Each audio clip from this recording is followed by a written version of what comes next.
41 में लिखा हुआ है, गार्गर बनाम मर्रे के नियमानुसार दिवालिया साझेदार की कमी को शोधक्षम साझेदार बांटते हैं। तो देखो, गार्डनर जो मर्रे का रूल है उसमें बांटा जाता है, कैपिटल रेशियो में बांटते हैं, सीधी सी बात है। और बाकी जगह पे बांटते हैं विदाउट गार्डनर मर्रे, हम लोग बांटते हैं प्रॉफिट शेयरिंग रेशियो में।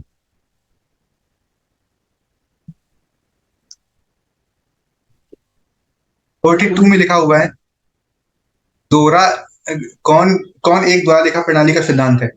देखो, डबल एंट्री सिस्टम की बात बता रहा है, लिखा है क्रय बढ़ाया तो नाम घटेगा, ये तो गलत है। आगे लिखा है व्यय बढ़ाता है तो आय घटती है, ये भी गलत है। Receiver is debit, giver is credit होता है, ये हमारा रूल होता है, receiver is debit, giver is credit. ठीक है, ये पर्सनल अकाउंट का होता है,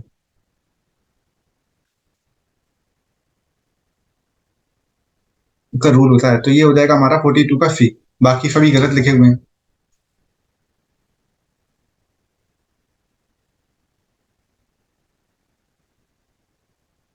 43 में लिखा है ब्याज, लाभांश और किराया, इन पर टैक्स को कहाँ दिखाएंगे। ये तो होगा नहीं, ये भी नहीं होगा, टैक्सेशन भी नहीं, और इसमें से नन ऑफ एबव होगा। यहाँ लिखा है देखो कि इनकम टैक्स एक्ट में इंटरेस्ट, डिविडेंड और रेंट को हम लोग कहाँ पे दिखाते हैं, तो डेबिट करते हैं, प्रॉफिट एंड लॉस में गलत है, क्योंकि इनकम टैक्स एक तरीके से हमारी लाइबिलिटी होती है। तो debit profit and loss appropriation account से मतलब ही नहीं है, डेबिट प्रोविजन भी नहीं बनाते हैं टैक्सेशन का, तो इसका डी आंसर हो जाएगा। इसके बाद आगे लिया है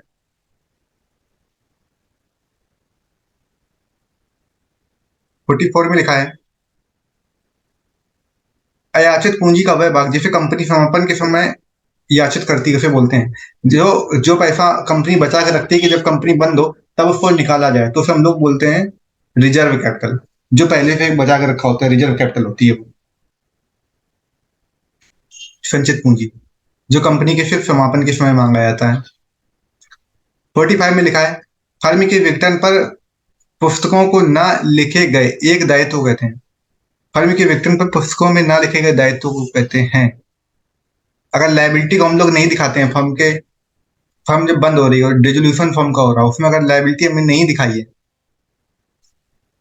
तो उसे हम लोग कहाँ पर दिखाएंगे। तो देखो, फर्म जब बंद होती है तब बनता है कौन सा अकाउंट, वसूली खाता, जिसको हम लोग बोलते हैं रियलाइजेशन अकाउंट।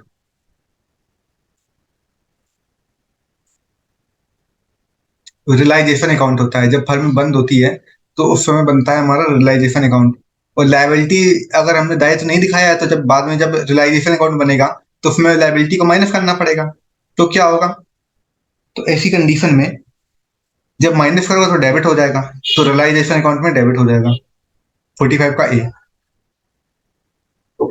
46 में लिखा है एक अवधि में 15 लाख रुपए के शुद्ध लाभ की गणना 20,000 रुपए संपत्ति बिक्री का मुनाफा और 10,000 रुपए मूल्य ह्रास पर विचार कीजिए, और लिखा है परिचालन से कोष होगा। तो फंड पूछ रहा है, ऑपरेशन कितना होगा, फंड फ्रॉम ऑपरेशन पूछ रहा है। तो फंड फ्रॉम ऑपरेशन जब डेप्रिसिएशन हम लोग निकालते हैं तो उसके लिए क्या करते हैं, जो मशीन की वैल्यू होती है उसमें हम लोग माइनस कर देते हैं डेप्रिसिएशन। तो मशीन थी हमारे पास 15 लाख की, जिसमें माइनस कर दिया हमने 10,000 रुपए। ठीक है, 10,000 रुपए माइनस कर दिया, तो हमारी ऑपरेटिंग में कितना आएगा। ऑपरेटिंग जो मतलब एक तरीके से देखा जाए कि जितनी की मशीन थी उसमें से 10,000 डेप्रिसिएशन का चला गया, तो अभी मशीन कितने की बची है जो चल रही है, चलने वाली मशीन। तो फंड फ्रॉम ऑपरेशन हो जाएगा 14,90,000 रुपए। वही पूछ रहा है इसमें कि एक मशीन 15 लाख की है, उस पर 10,000 का डेप्रिसिएशन है, तो फंड फ्रॉम ऑपरेशन मतलब वो मशीन चल रही है, अगर वो अभी ऑपरेशन में अगर चल रही है तो चलने में उसमें कितनी सी वैल्यू बची है, तो बची उसकी 14,90,000 रुपए वैल्यू। आगे फिर दिया हुआ है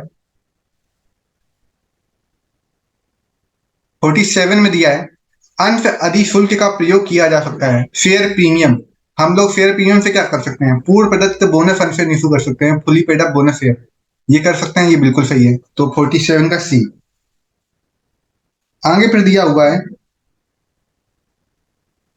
48 नंबर, देखिए लिखा है prime cost is 16,000, material is 60% of labour, so labour is. आपने अगर पढ़ा हो कॉस्ट के बारे में तो आपको पता होगा, सबसे पहले आती है डायरेक्ट कॉस्ट। डायरेक्ट कॉस्ट में क्या आता है? डायरेक्ट कॉस्ट में आते हैं डायरेक्ट एक्सपेंसेस जो होते हैं, जब माल को कच्चा लाते हैं तब के एक्सपेंस हो गए। डायरेक्ट लेबर हो गया, डायरेक्ट मटेरियल हो गया, ये सभी आता है। तो इससे बनता है हमारा प्राइम कॉस्ट। इनको जोड़ के बनता है प्राइम कॉस्ट। अगर उसमें हम लोग फैक्ट्री के खर्चे जोड़ दें, फैक्ट्री के अगर खर्चे जोड़ देते हैं तो बनता है हमारा फैक्ट्री कॉस्ट। अगर उसमें हम ऑफिस के खर्चे जोड़ देते हैं तो बनता है ऑफिस कॉस्ट। अगर उसमें हम सेलिंग एंड डिस्ट्रीब्यूशन के खर्चे जोड़ देते हैं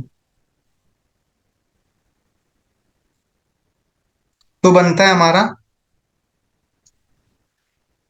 सेलिंग कॉस्ट। ऑफिस कॉस्ट को हम लोग बोल देते हैं कॉस्ट ऑफ प्रोडक्शन ही बोल देते हैं।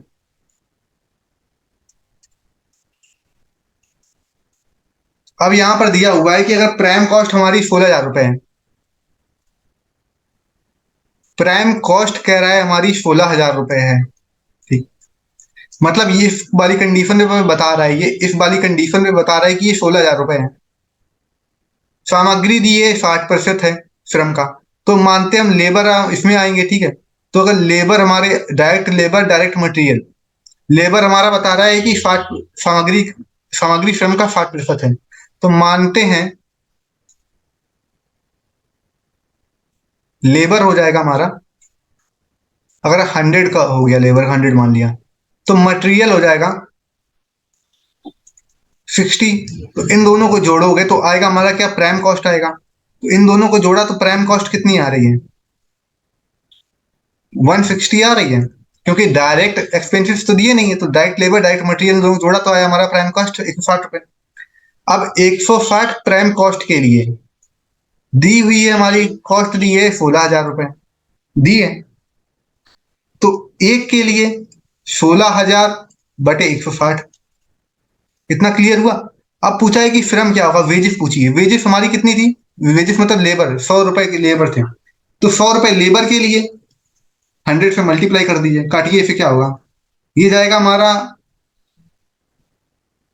जीरो से जीरो गया, 100 और ये 100, तो 10,000 आ जाएगा। अब क्लियर हुआ। ये क्वेश्चन कॉस्ट से रिलेटेड है, जिसमें बताया जाता है कॉस्ट में आते हैं डायरेक्ट एक्सपेंस, डायरेक्ट लेबर और डायरेक्ट मटेरियल, इन तीनों को जोड़ने पे बनता है प्राइम कॉस्ट। उसके बाद उसमें अगर फैक्ट्री खर्चे जोड़ दे तो बनता है फैक्ट्री कॉस्ट। इसके बाद उसमें अगर ऑफिस के खर्चे जोड़ दें तो आता है हमारा ऑफिस कॉस्ट, उसी को हम बोलते हैं कॉस्ट ऑफ प्रोडक्शन या कॉस्ट ऑफ गुड्स। अब आप जरा ये सोचो कि जब यहाँ पे अगर हमारी दी थी प्राइम कॉस्ट 16,000 रुपए दिया है, यहाँ पे कह रहा है कि सामग्री श्रम का 60% है, लेकिन ये नहीं दिया कि मटेरियल है कितना। तो अगर हम लेबर को मान लेते हैं 100, श्रम को बोलते हैं इंग्लिश में लेबर, लेबर को 100 मान लें तो मटेरियल हमारा 60 हो गया। इन दोनों को जोड़ेंगे तो हमारा आएगा प्राइम कॉस्ट। प्राइम कॉस्ट आ गया हमारा 160। अब 160 प्राइम कॉस्ट के लिए हमारी जो प्राइम कॉस्ट दी थी एक्चुअल में 16,000 थी, तो 1 रुपए के लिए तो 16,000 बटे 160 हो गया। तो हमारा इसके बाद दिया कि श्रम क्या होगा, लेबर क्या होगा, तो लेबर हमने माना था 100 रुपए का लेबर थे, तो 100 लेबर के लिए क्या हो जाएगा, मल्टीप्लाई करेंगे तो 10,000 रुपए आ जाएगा। क्लियर हुआ 48 नंबर। अब आगे देखते हैं 49 नंबर।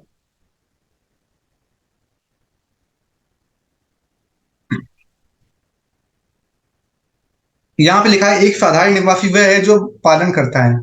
जो साधारण निवासी होता है वो क्या पालन करेगा, वो अतिरिक्त शर्तों के अलावा बुनियादी और अतिरिक्त दोनों शर्तों को पूरा करने वाले को हम लोग बोलते हैं नॉर्मल सिटीजन बोलते हैं। देखो, अगर बेसिक, तीन तरीके के सिटीजन होते हैं, एक ऑर्डिनरी रेजिडेंट होता है, एक नॉट ऑर्डिनरी रेजिडेंट होता है, एक नॉन रेजिडेंट होता है। ऑर्डिनरी वाला होता है वो बेसिक की दो, बेसिक और एडिशनल, इन दोनों शर्तों को पूरा करता है उसको ऑर्डिनरी बोलते हैं। जो इनमें से एक करता है, बेसिक को पूरा करता है या फिर एक नहीं करता, उसे बोलते हैं नॉट ऑर्डिनरी। जो दोनों को नहीं करता है उसे बोलते हैं हम लोग नॉन ऑर्डिनरी रेजिडेंट, ठीक है। तो इतना ये क्लियर। और शर्त क्या होती है ये मैं ऑलरेडी पहले बता चुका हूं। तो इसका हो जाएगा, पूरा एक्सप्लेन करने का भी टाइम नहीं है। तो एक साधारण निवासी वह होता है जो पालन करता है बुनियादी और अतिरिक्त शर्तों का। तो 49 का ए हो जाएगा। 50 नंबर में लिखा हुआ है एग्रीकल्चर इंक्लूड, कृषि आय में क्या क्या सम्मिलित होता है। तो फसल की बिक्री से आय, जो आपकी फसल है उसको आप बेचने से इनकम आ रही है, हाँ वो एग्रीकल्चर इनकम में आता है।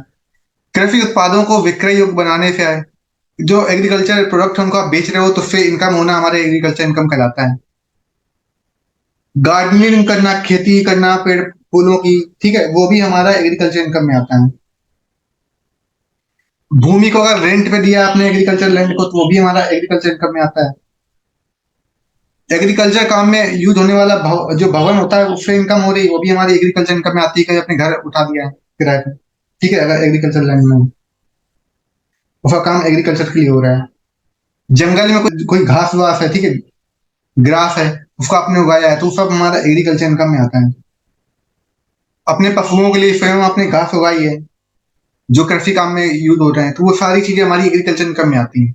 चाहे दूसरे के पशु हो, लेकिन एग्रीकल्चर काम में आते हैं। जो बैल है उनके लिए आपने घास उगाई है, वो सभी हमारा एग्रीकल्चर इनकम में आता है। तो income from sales of crop आ जाएगा, एग्रीकल्चर प्रोडक्ट भी आ जाएंगे, गार्डनरिंग भी आ जाएगी, तो मतलब इसका डी हो गया। 50 में लिखा है निम्नलिखित में से कौन सी पूर्वानुमान की तकनीक नहीं है। तो ट्रेंड एनालिसिस, कोरिलेशन ट्रेंड है हमारा। पूर्वानुमान मतलब पहले से अनुमान लगाए थे, तो ट्रेंड हाँ कर सकते हैं। कोरिलेशन, टाइम सीरीज तो है देखो। रिग्रेशन, रिग्रेशन भी है, लेकिन कोरिलेशन नहीं है। 51 का बी गलत है। आगे आते हैं 52 में। 52 में लिखा हुआ है समविच्छेद बिंदु पर अंशदान किसके बराबर होता है। तो ब्रेक इवन पॉइंट में कह रहा है कि कंट्रीब्यूशन कॉस्ट किसके बराबर होता है। तो कंट्रीब्यूशन कॉस्ट इक्वल टू, अगर फिक्स्ड कॉस्ट है तो हमारा ब्रेक इवन पॉइंट वो पाया जाता है, ये याद रखिए। आगे लिखा है आंतरिक प्रबंधकीय प्रतिवेदन उपयोगी होता है शीर्ष प्रबंधकों के लिए। इंटरनल किसके लिए होता है, कार्यात्मक फंक्शनल मैनेजर के लिए होता है, परिचालन से संबंधित प्रबंधकों के लिए होता है, या फिर सभी के लिए होता है। इंटरनल मैनेजमेंट अगर है तो वो सभी के लिए होगा। इंटरनल मैनेजमेंट अगर रिपोर्ट है तो वो टॉप लेवल फंक्शनल मैनेजर और ऑपरेशनल सभी के लिए इंपॉर्टेंट होता है कि क्या बिजनेस में चल रहा है, सभी को उनकी जानकारी होनी चाहिए। 54 में लिखा है वह व्यक्ति जो लाभ अर्जित करने के लिए माल अथवा सेवाओं को उत्पादित करने का जोखिम उठाता है उसे बोलते हैं उद्यमी बोलते हैं।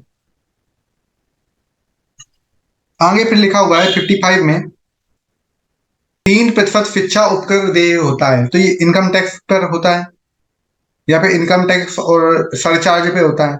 तो देखो 3% हमारा सरचार्ज पे होता है, और अगर आपकी इनकम मानिए, ठीक है, सरचार्ज कितना होता है, तो यहाँ पे ये 3% हो रहा है। अगर इनकम आपकी ज्यादा है, ठीक है, तो उस पर भी तो 3% लगेगा। अगर आपकी इनकम सरचार्ज के लेवल पे आ रही है इनकम, और उस पर तो आपका 3% जो एजुकेशन सेस लग रहा है, तो ये हमारा मतलब इनकम और आपके सरचार्ज दोनों पे होता है। तो इनकम टैक्स प्लस सरचार्ज, इसका हो जाएगा आंसर। मतलब कि इनकम टैक्स में जो लग रहा है 30% तक, वो तो है ही। इसके अलावा ये जो 3 या फिर 4% जो लगता है अलग से टैक्स, जिसमें 3% एजुकेशन सेस होता है, ये इनकम पे जो ऐड होता है अलग से, तो इनकम टैक्स प्लस में सरचार्ज, तो उसके लिए दे होता है ये। तो ये आ जाएगा इसका आंसर 55 का बी। 56 में लिखा है तटस्थता वक्र दो वस्तुओं का ऐसा संयोग होता है जो स्थानापन्न होती हैं, जो एक दूसरे की जगह आप लोग यूज कर सकते हो। इंडिफरेंस कर्व की बात कर रहा है, तो 56 का बी हो जाएगा, क्योंकि इंडिफरेंस कर्व इस तरीके से बनता है, एक दूसरे को टच नहीं करते हैं। एक देखो ये अलग, हम एक पॉइंट पे इक्वल सेटिस्फेक्शन दे रहे हैं, लेकिन जो ये ऊपर वाला ये ज्यादा देगा सेटिस्फेक्शन, इसके ऊपर वाला अलग ज्यादा देगा, तो ये सब्स्टिट्यूट गुड्स में आ जाएगा 56 का भी। 57 में लिखा हुआ है यदि दो चरों के मध्य सहसंबंध गुणांक अनिश्चित है, अनिश्चित है मतलब कि कोई निश्चित नहीं है, तो क्या होगा, अनिश्चित है तो कोरिलेशन हमारा हो जाएगा जीरो। जब कोई निश्चित ही नहीं है तो जीरो हो जाएगा। इनके बीच के संबंधों का अध्ययन करते समय हमें नकारात्मक संबंध सहसंबंध की उम्मीद करनी चाहिए। देखो, प्राइस और डिमांड हमेशा निगेटिव होते हैं, एक दूसरे के अपोजिट में होते हैं, तो ये इसका निगेटिव कोरिलेशन ऑलवेज आएगा।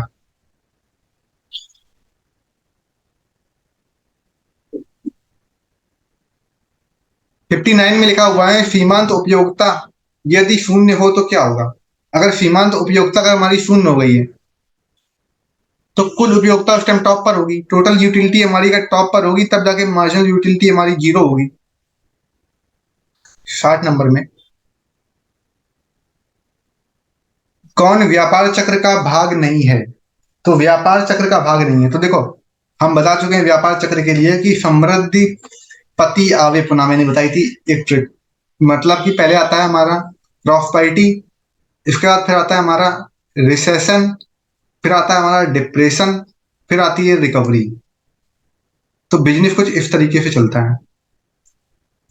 यहाँ पर प्रॉस्पेरिटी होती है, फिर रिसेशन आता है, फिर डिप्रेशन होता है, फिर रिकवरी होती है। तो बूम मतलब प्रॉस्पेरिटी, ये तो है। डिप्रेशन हमारा आता है, रिकवरी हमारी होती है, एक्सेलरेशन गतिवर्धन कुछ होता नहीं है। तो 60 का डी हो गया। आगे पे लिखा हुआ है 61 में,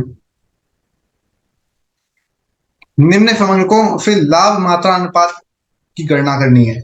लाभ मात्रा अनुपात मतलब कि profit volume ratio. Profit volume ratio अगर 2 साल का दिया हो तो दोनों का हमें डिफरेंस निकालना होगा। प्रॉफिट वॉल्यूम मतलब change in profit upon change in volume. तो प्रॉफिट है हमारा, चेंज कितना हुआ है प्रॉफिट, 2018 में दिया है 10,000, फिर पहले था 5,000, तो 10,000 में से 5,000 चला गया। अपॉन में वॉल्यूम कितना दिखा रहा है, 75,000 में से 50,000 गया,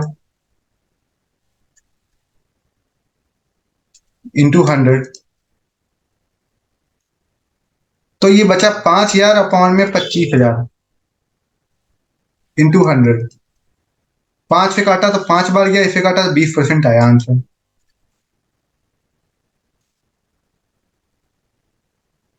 क्लियर हुआ। 62 में लिखा है कि किसी महाविद्यालय में छात्रों का ग्रामीण एवं शहरी दो वर्गों में बांटा गया है। ठीक, एक बांटा हमने गांव के लोगों को बांटा है रूरल में, एक बांटा है अर्बन में, दो में बांटा गया, तो फिर हम लोग क्या बोलेंगे जब दो में बांटते हैं, ठीक है, तो उसको हम लोग क्या बोलेंगे, दो एक तो फिर एक गुण है, क्वालिटी है, एक गांव के एक शहर का है, तो क्वालिटेटिव क्लासिफिकेशन आ जाएगा। 63 में लिखा है यदि किसी एक वर्ष में सरकार का सकल राजकोषीय घाटा 3 लाख करोड़ है, राजस्व घाटा 1.5 लाख करोड़ है और ब्याज भुगतान 80,000 करोड़ है, तो उस वर्ष में सरकार का प्राथमिक घाटा क्या होगा। प्राथमिक घाटा मतलब प्राइमरी डिफिसिट। तो प्राइमरी डिफिसिट इक्वल टू होता है गवर्नमेंट का राजकोषीय घाटा कितना है, ठीक है, माइनस कर देंगे हम लोग ब्याज का भुगतान। दो चीजें, राजकोषीय घाटा माइनस ब्याज का भुगतान। तो राजकोषीय घाटा को बोलते हैं फिजिकल डिफिसिट। तो फिजिकल डिफिसिट है हमारा 3 लाख करोड़, माइनस कर देंगे इंटरेस्ट पेमेंट। इंटरेस्ट पेमेंट, तो फिजिकल डिफिसिट है 3 लाख करोड़ माइनस 80,000 करोड़ रुपए, तो आ जाएगा 2,20,000 करोड़ रुपए। 63 का डी। आगे फिर दिया हुआ है 64 में, लिखा है द्विपहलू अवधारणा के आधार पर लेन देनों को अभिलिखित किया जाता है, इसे बोलते हैं हम लोग डबल एंट्री सिस्टम, दोहरा लेखा प्रणाली। दो, हर स्टेटमेंट को दो जगह दिखाना है, एक डेबिट में एक क्रेडिट में। आगे फिर लिखा है 65 में मुद्रा मापन की अवधारणा के अनुसार निम्नलिखित में से किसे व्यवसाय की लेखा पुस्तकों में अभिलेखित किया जा सकता है। तो जिसको हम लोग मुद्रा में मेजर कर सकते हैं, कंपनी के स्वास्थ्य गुणवत्ता नहीं, इनमें कोई नहीं गलत है, संयंत्र मशीन ये पैसे से रिलेट करती है, तो इसका 65 का सी हो जाएगा। आगे लिखा है 66 में जहाजी बिल्टी निर्मित की जाती है, किसके द्वारा की जाती है? तो जाजी कंपनी द्वारा की जाती है। 66 का ए।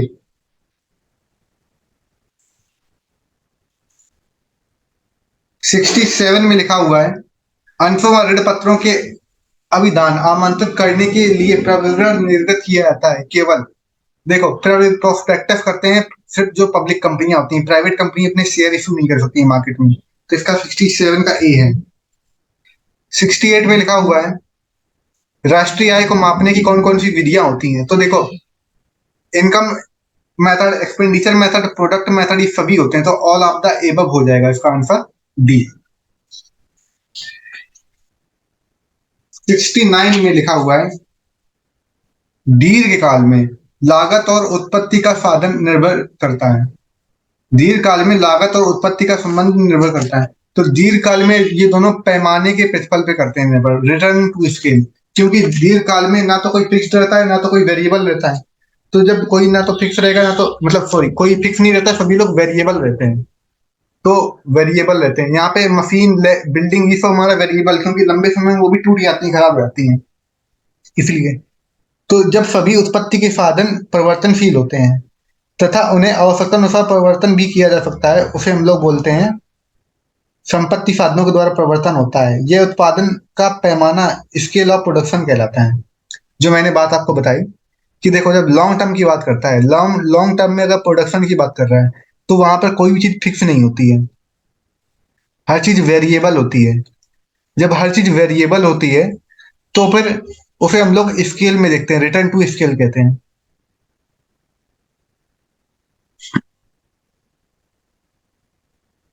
आगे लिखा है 70 में, सप्लाई क्रिएट ऑन डिमांड। ये हमारा फे का नियम है, सप्लाई क्रिएट ऑन डिमांड। फिर पीगू पीगू कहता है, पीगू ने बताया था कि अर्थव्यवस्था में पूरी तरीके से एम्प्लॉयमेंट रहेगा, एम्प्लॉयमेंट, फुली एम्प्लॉयमेंट रहेगा। अगर किसी कंडीशन से एम्प्लॉयमेंट नहीं होता है, तो जो वेजिस रेट है, वेजिस रेट को अगर हम कम कर दें, तो ज्यादा लोगों को एम्प्लॉयमेंट मिलेगा, फिर से अर्थव्यवस्था में पूरे रोजगार हो जाएगा। गिफिन ने बताया था, गिफिन पैराडॉक्स कहता है, ये सभी को बताया, गिफिन ने क्या बताया था कि जब लोगों के पास पैसा नहीं होता है, तो उस टाइम वो घटिया सामान खरीदते हैं। फिर कीन्स का रोजगार सिद्धांत बताता है, ये कीन्स ने दी थी, general theory of employment, interest and money, 1936 में दी थी कीन्स ने। कीन्स की बुक थी the journal theory of employment, interest and money. ये हमारा 1936 में दिया था कीन्स ने। इसे बोलते हैं कीन्स का अल्प रोजगार सिद्धांत। इसमें ये बताता है कि अगर गवर्नमेंट, अगर अर्थव्यवस्था में मंदी हो गई, तो इसमें सरकार को हस्तक्षेप करना पड़ेगा, तो उसे बोलते हैं। क्लियर हुआ? तो यहाँ सप्लाई क्रिएट ओन डिमांड के बारे में पूछ रहा था, तो से का नियम हो गया।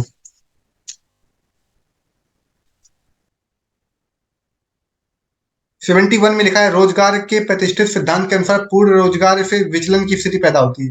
पूर्ण रोजगार से अगर विचलन पैदा हुआ है, तो देखो, पूरे रोजगार में विचलन पूरी तरीके से अस्थायी है, ये बताया गया था कि अगर पूरे रोजगार की स्थिति है, ठीक है, तो पूरे रोजगार की स्थिति किसमें आती है बताओ? अभी मैंने बताया था, पूरे रोजगार की स्थिति बताई थी पीगू के अनुसार। ये पूरे रोजगार कहते हैं। अगर यहाँ पे विचलन हो गया है, मानिए कोई रिसेशन आ गया पूरे रोजगार में भी, तो आपको क्या करना होगा?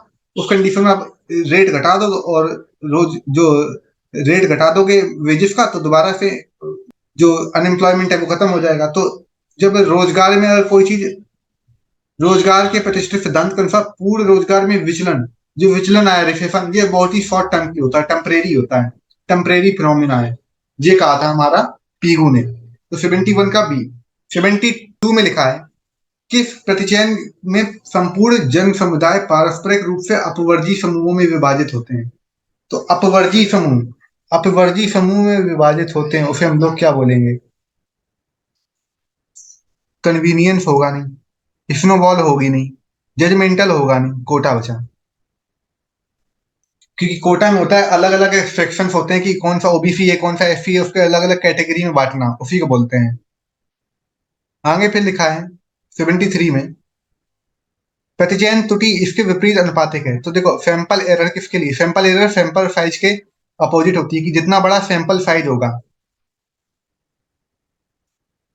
सैंपल साइज जितना बड़ा होगा उतनी छोटी होगी एरर, सैंपलिंग एरर उतनी छोटी होगी। तो इसके विपरीत होगी, सैंपल साइज के विपरीत होगी।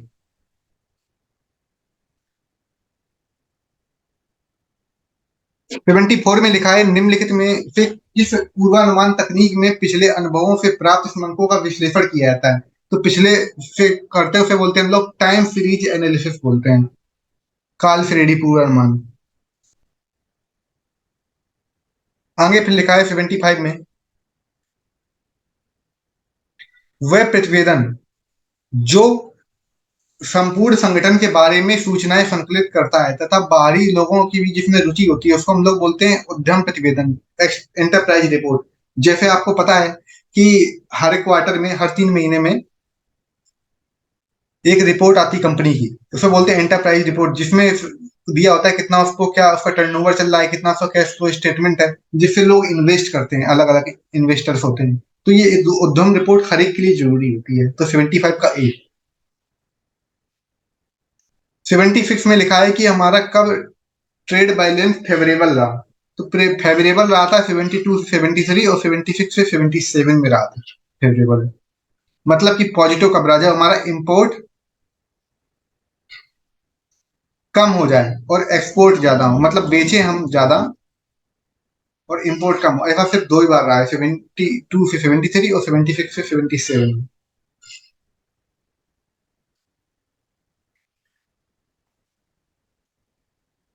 ये आंसर सही होना चाहिए, लेकिन आंसर की में इसका ए आंसर ठीक किया है, लेकिन मुझे लगता है इसका बी आंसर राइट होगा। 77 में लिखा हुआ है, नए साझेदार के प्रवेश पर भवन के मूल्य में हुई वृद्धि को दिखाते हैं। अगर एसेट में बढ़ोतरी हुई है, उसे बोलते हैं हम लोग रीवैल्यूएशन अकाउंट। 78 में लिखा हुआ है,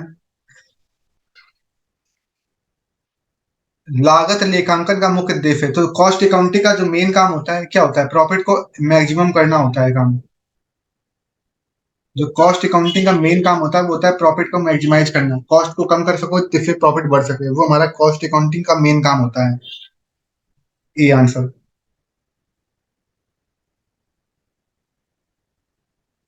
79 में दिया हुआ है, एक 10 रुपए वाले अंश जिस पर 8 रुपए की याचना की गई है, 6 रुपए भुगतान कर दिया गया, हरण कर लिया गया, अंश पूंजी खाते में कितना आएगा। देखो, पहली एंट्री होती है फॉरफीचर के लिए, share capital debit to forfeiture, जितना उसने पेमेंट किया और 6 रुपए किया तो 6 रुपए फॉरफीचर में आएगा। टू जिसका नहीं किया अनपेड, 2 रुपए आएगा। कह रहा है कि मांगा गया है 8 रुपए, जब 8 रुपए मांगा गया है तो शेयर में यहाँ पे आ जाएगा आंसर बी। देखो कहा गया है इसमें कि 8 रुपए मांगा गया है, जितना काल किया जाता है उसे बोलते हैं हम लोग शेयर कैपिटल में रखते हैं। 8 रुपए मांगा गया है जिसमें 6 रुपए की उसने पेमेंट की है, तो ये हमारा फॉरफीचर में आ गया 6 रुपए। अनपेड रहा 2 रुपए, तो होती है share capital account debit to forfeiture to unpaid. तो फॉरफीचर अनपेड को मिला के 8 रुपए हो रहा है, तो कॉल में ऊपर आ जाएगा 8 रुपए, क्योंकि शेयर कैपिटल इक्वल टू होता है कॉल्ड अप वैल्यू, जितना मांगा गया, तो 8 आ जाएगा इसका आंसर। 79 में दिया है, LIFO last in first out का प्रयोग तब करते हैं जब कीमतें बढ़ रही हों। क्योंकि पहले हम लोग सामान खरीदते हैं, मानिए हमने अक्टूबर में सर्दी के कपड़े खरीद लिए और जनवरी में बेच रहे हैं महंगे में, तो हमारा वो फीफो कहलाएगा, करंट मार्केट प्राइस से बेचते हैं। तो 80 का बी आंसर।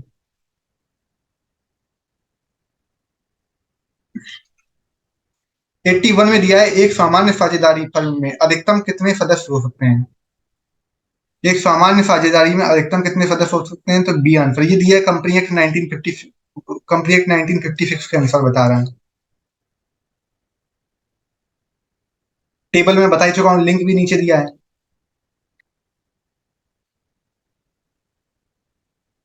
82 नंबर में दिया हुआ है, छोटे उद्योगों के रूप में वर्गीकृत करने के लिए संयंत्र और मशीनरी की निवेश की सीमा होती है। तो छोटा उद्योग मतलब स्मॉल की बात कर रहा है। तीन टाइप के उद्योग होते हैं, एक माइक्रो होता है, एक स्मॉल होता है, एक मीडियम होता है। ठीक है, उन तीनों में ये आंसर बिल्कुल गलत है, इसका डी हो जाएगा आंसर। अब इसको मैं अच्छे से समझा रहा हूँ आपको, देखिएगा। मैं आपको MSME की वेबसाइट पे लेके आया हूँ, small micro and medium enterprises. ये गवर्नमेंट की ऑफिशियल वेबसाइट है, msme.gov.in। इसमें नो अबाउट MSME सेक्शन में आया हूँ। ठीक है, यहाँ पर बताया गया है classification manufacturing enterprises and regarding service. तो माइक्रो, स्मॉल और मीडियम। माइक्रो मतलब सूक्ष्म, इसका मतलब होता है छोटा। मीडियम मतलब मध्यम। तो तीन कैटेगरी में बांटा गया है। अगर इन्वेस्टमेंट, अगर प्लांट मशीनरी में 1 करोड़ रुपए तक का है तो उसे माइक्रो बोलेंगे, अगर 10 करोड़ तक का है तो उसे स्मॉल बोलेंगे, 50 करोड़ तक का ये मशीनरी में इन्वेस्टमेंट प्लांट मतलब उसका बिजनेस प्लांट मशीनरी जो उसकी फिक्स्ड एसेट्स है, अगर 50 करोड़ तक की है तो मीडियम होगा, और अगर उसकी 10 करोड़ तक की है तो स्मॉल होगा। माइक्रो में आता है 1 करोड़ रुपए। ठीक है, तो याद रखिए स्मॉल की बात हो रही थी क्वेश्चन में, तो 10 करोड़ होना चाहिए इसका। अब क्या था, बैक करते हैं। क्वेश्चन में 10 करोड़ कहीं पे लिखा नहीं है, तो आंसर डी हो जाएगा।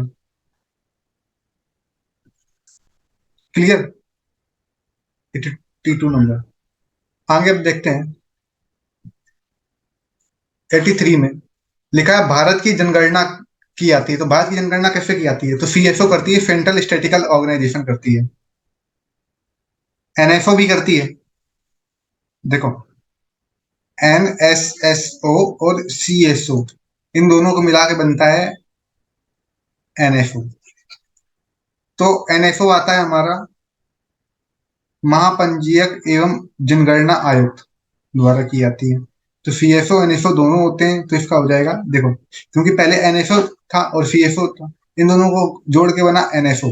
NSO में ये आता है महापंजीयक एवं जनगणना आयोग के द्वारा, तो इसका सी आंसर ठीक है। 84 में आते हैं, इसमें लिखा है प्रतिवेदन के सामान्य सिद्धांत हैं। प्रतिवेदन के लिए क्या होता है? General principle of reporting. Report से हम लोग तुलना कर सकते हैं, कंसिस्टेंसी रहती है रिपोर्ट में, शुद्धता का पता लगा सकते हैं, तो ये सारे हो जाएंगे ऑल ऑफ द एबव। 85 में लिखा है माल के आयात एवं निर्यात पर जो शुल्क लगाया जाता है उसे बोलते हैं। देखो, माल का आयात मतलब इंपोर्ट, निर्यात मतलब एक्सपोर्ट। इन दोनों पर जो लगता है इंपोर्ट एक्सपोर्ट पे, उसे हम लोग बोलते हैं कस्टम ड्यूटी। क्योंकि कस्टम सुना होगा, कस्टम ड्यूटी, कस्टम कहते हैं, कस्टम डिपार्टमेंट की पोस्ट आई है, तो कस्टम इंपोर्ट एक्सपोर्ट पे जो लगता है उसे बोलते हैं हम लोग कस्टम ड्यूटी। बहुत अच्छा क्वेश्चन है, इसको याद रख लीजिए। 85 नंबर। आगे 86 में आते हैं। लिखा है तरलता का सबसे सटीक परीक्षण है। तो तरलता मतलब होता है लिक्विडिटी। लिक्विडिटी से क्या होता है? लिक्विडिटी के लिए आता है, सबसे सटीक बोल रहा है ना तरलता के लिए, तो एब्सोल्यूट लिक्विड आ जाएगा। देखो, तीनों क्विक रेशियो मतलब होता है quick assets upon quick liability. Current मतलब करंट रेशियो मतलब होता है current assets upon current liability. लेकिन एब्सोल्यूट तरल रेशियो मतलब जो बहुत ही ज्यादा लिक्विड है, तो पूर्णतया तरल को बोलेंगे एब्सोल्यूट लिक्विड। तो 86 का सी आंसर।